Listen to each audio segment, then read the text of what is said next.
SDGM court राय को challenge कले अनुभव। अभिनेत्री वर्षा प्रियदर्शनी और सांसद अनुभव मोहांती पारिवारिक विवाद मामला आज नुआ मोड़ नहीं।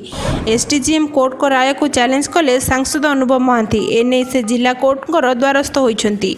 Delhi Patiala house court Cuttack family court को मामला स्थानांतर होला परे एप्रिल 5 तारिख कटक फैमिली कोर्ट रे हाजर होते उभय वर्षा और अनुभव। पत्नी वर्षा पूर्व पारिवारिक हिंसा नहीं एसडीजीएम कोर्ट जाइथिला। तांको ऊपर बारंबार घर हिंसा हेउथबा नै से अभियोग करथिले। मामलार परवर्ती हिंसा को जोड़िबा को भी आवेदन करथिले। एसडीजीएम कोर्ट वर्षा पिटिशन को ग्रहण करथिले। एहा को चैलेंज करी सांसद अनुभव मोहांती जिला कोर्ट को जाइछंती। सूचना था कि पूर्वर उभय अनुभव एवं वर्षा प्रियदर्शनी पक्षर विवाह विच्छेद पर पृथक पृथक आवेदन करा जायतिला। अनुभव दिल्ली स्थित पटियाला हाउस कोर्ट रे आवेदन करथिले। हेले पत्नी वर्षा मामला को दिल्ली पटियाला हाउस कोर्ट कटक स्थानांतर करने को आवेदन करथिले। एने सुप्रीम कोर्ट को द्वारस्थ होइतिले अभिनेत्री वर्षा प्रियदर्शनी। सुप्रीम कोर्ट मामलार शुणाणी करी एही मामला पटियाला हाउस कोर्ट बदल रे कटक फैमिली कोर्ट को स्थानांतर करने लगी निर्देश देइथिले। पारिवारिक कली को नहीं दीर्घ दिन धरी विवाद में सेलिब्रिटी दंपति विभिन्न समय गणमाध्यम निज दाम्पत्य जीवन तिक्तता को परिप्रकाश करिसेंती।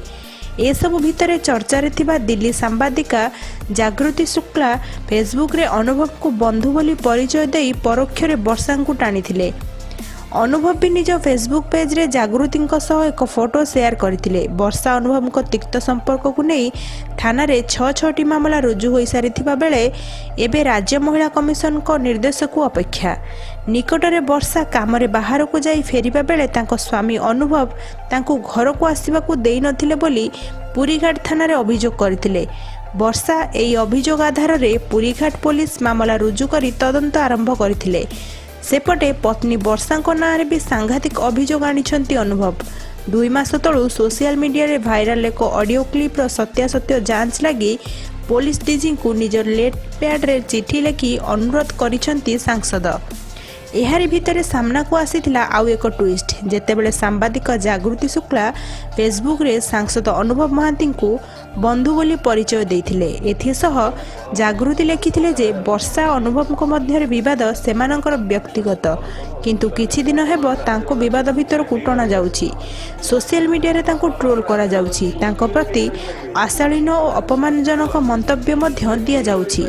एथिरे जे माने संपृक्त से माने प्रायतः वर्षा प्रशंसक बोली जागृति फेसबुक रे लिखिछंती। भिडियोटी आपण मानकु किपरि लागिला आपण मानकर मतामत आमको कमेंट सेक्शन में लिखि निश्चित जणाइबे।